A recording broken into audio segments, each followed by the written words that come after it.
खासकर मुखिया रश्मिसिंह साहब ताजपुरा, मुखिया भोलमरा, मुखिया पटेश्वरी, मुखिया दुधौती, मुखिया खारूदा और लगभग हमारे जितने मुखिया हैं कहीं ना कहीं मेरे लिए काम करते हैं, उसका मैं शुक्रिया अदा करता हूं।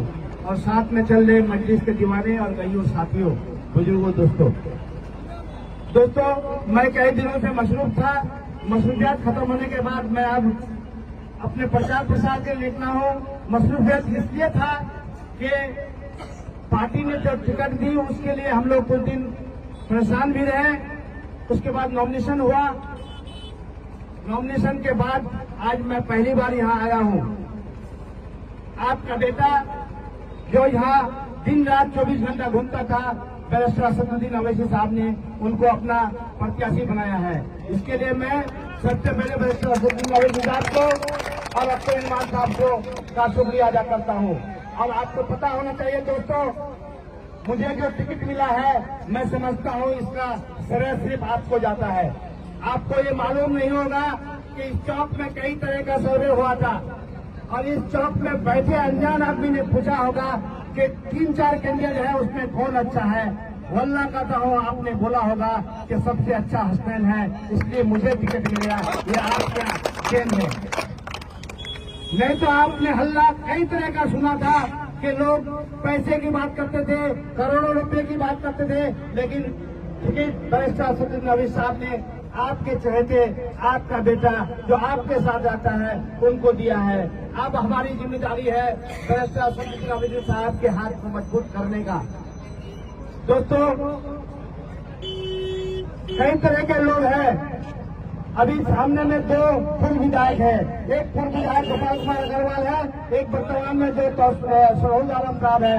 मैं आपको यकीन के साथ कहता हूं कि दोनों विधायक को मेरे सामने खड़ा कर दीजिए। आप अपने फैसला ले लीजिएगा कि किसको वोट होना चाहिए, क्योंकि एक का कारनामा आप जानते हैं। जो पूर्व विधायक हुआ करता था गोपाल कुमार अग्रवाल, वो हमारे लोगों को कितना परेशान किया था। उनका काम करना सिर्फ केस था, उनका काम था सिर्फ हम मुसलमानों को टारगेट कर अपने हिंदू भाइयों को एकत्रित कर अपना वोट ठीक करना। ये अच्छा काम नहीं करता था वो, इनकी जानकारी आप सबों को है। वैसे आदमी को जो कभी मुस्लिम हिंदू दोनों की बात करता था, आज वो मखौटा उतार कर आरएसएस के चोले में चल गया है। अब उनको हमारे मस्जिदों से दिक्कत हो गया है, हमारे मकबरों से दिक्कत हो गया है, हमारे टोपियों से दिक्कत हो गया है, हमारे दाढ़ियों से दिक्कत हो गया है।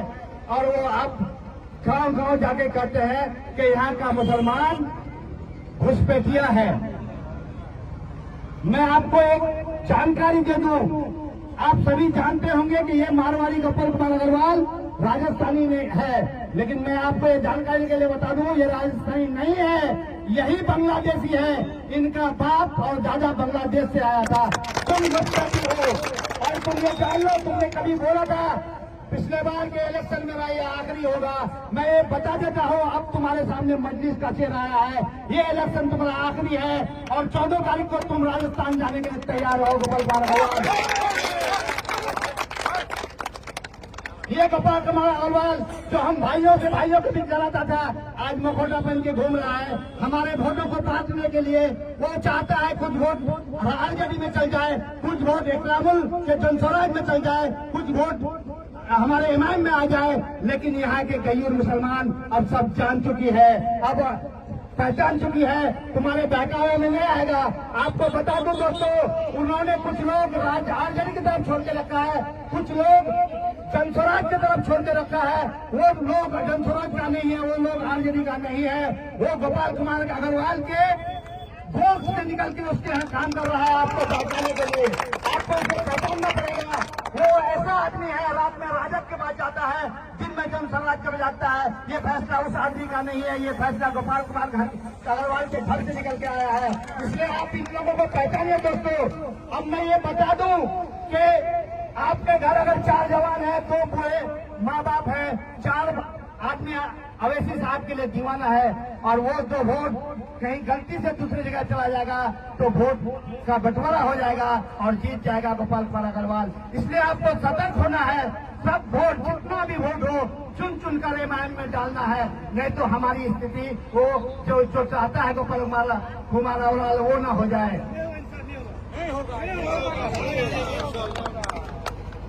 आप देखते होंगे सोशल मीडिया के माध्यम से हमारे विधायक को जहां तहां बैठने तक का जगह नहीं मिल पा रहा है। मैं आप सबों से कहता हूं कि ये प्रजातंत्र है, प्रजातंत्र में विरोध जरूरी है, लेकिन विरोध आपको उनसे झगड़ा करके नहीं करना है, विरोध उनका करना है। वोट के दिन 11 तारीख को उनको वोट नहीं देंगे और मस्जिद इत्तेहादुल मुस्लिमीन के बटन को दबा कर ये विरोध जताना है कि तुम निकम्मा था, ढोंगे थे, इसलिए तुमको हटा दिया गया। इन गंगेपन का जवाब 11 तारीख को देना है। मैं गुजारिश करता हूं जितने भी लोग हैं, जितने भी हमारे चाहने वाले हैं, उनको जाके ट्रोल करने की जरूरत नहीं है। वो घर घर जाते हैं, उनको वोट मांगने दीजिए, उनको बेइज्जत मत कीजिए। उनका बेइज्जती सिर्फ इसमें है कि आप वोट जब मस्जिद से इत्तेहादुल मुस्लिमीन में डालिएगा, यही उनकी बेइज्जती है। ये करना ठीक नहीं है। मैं देखता हूं आज कई दिनों से दिन में 4 बार 5 बार उसको जगह जगह बैठने नहीं दिया जा रहा है। और मैं ये दावे के साथ कहता हूं कि वो हम लोग का आदमी नहीं है, वो आम आदमी है, लेकिन कहीं ना कहीं वो साजिश के तहत ये कहना चाह रहा है कि मजलिस का आदमी है जो हमको बदनाम कर रहा है। ऐसी बात कहीं नहीं है। आप उस फोटो को उठा के देखो, सोशल मीडिया में जो आदमी उसको बेइज्जत करता है, उस आदमी का हिस्ट्री ले लो। वो किसी पार्टी के बैनर तले नहीं घूमता है, वो एक आम आदमी है। उनका दर्द है।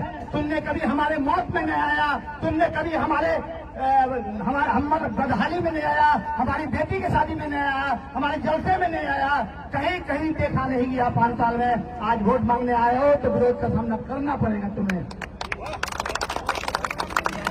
और मैं ये बता दूं, मैं 25 साल से दल्लेगांव पंचायत का प्रतिनिधित्व करता हूं और वहां का प्रतिनिधित्व करते हुए जो इज्जत मुझे ढोकावर के इस पंचायत से मिला है, मैं कभी भूल नहीं सकता।